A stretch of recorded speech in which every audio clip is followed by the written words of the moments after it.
Pa-Jim update. Ito yung ating project Lancer box type. Na si Pa-Jim. Siyempre, nakita nyo nakakabit yung mga gulong. Bago na ang brake system, brake hose, pads, shoe, brake cylinder. Yan, bago na lahat. Brake master, bago na din. At siyempre, brake fluid natin. Huwag niyong kakalimutan yan. Preston, Philippines. Ito ang gamit natin dyan. So ngayon, nagbe-brake bleeding na lang kami. Start tayo, Paps. Tagal-tagal din tong hindi umandar. Sige, start tayo. Ayan. So, check tayo ng brake. Preno. Okay, medyo mahina pa. Likod. Preno. Ayos. So, yung tangke, nakakabit. Pero, tatrial pa natin siya. Nilagyan ko ng mga magnet. Ayun o, 1, 2, 3. Magnet na speaker. Para kung sakaling may bumalik na kalawang, didikit doon sa magnet. O, diba? Old school style yun. Preno. Brake. Brake na yan. Bitaw. Preno. Bleed pa tayo. Medyo mahina pa. May brake light din naman eh, no? So ayan, ang update kay Pa-Jim. Ma-under naman talaga ito, di ba? Alam nyo naman. Yun lang, talagang napapatambak.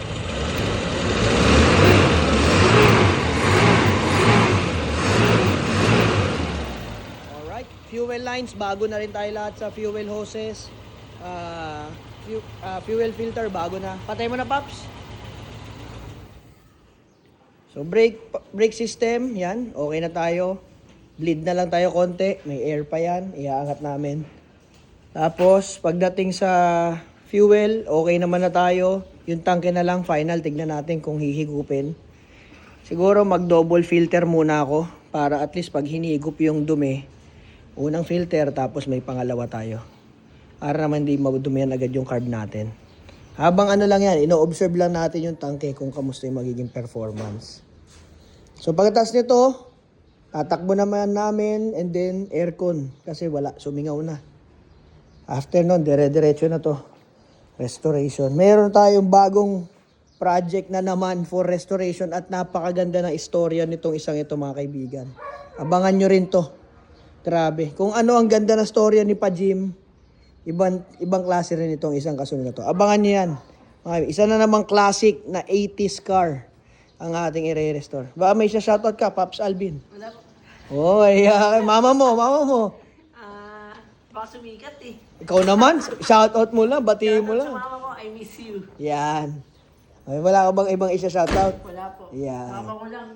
Yan. Sila ang mga kasama natin dito kasi hindi mo naman kayang i-bleed yan mag-isa. So, kailangan mo rin ng mga kaibigan talaga galing sa ating shop. So, ayan. Part 4 ni Pa-Jim. Brake system, good. Bleed na lang, pero bago na lahat. Angat natin, Paps. Para maayos na natin. Tapos, andar namin to. Makikita nyo na kung ano ang takbo ni Pa-Jim. Hirap itakbo ng walang preno eh.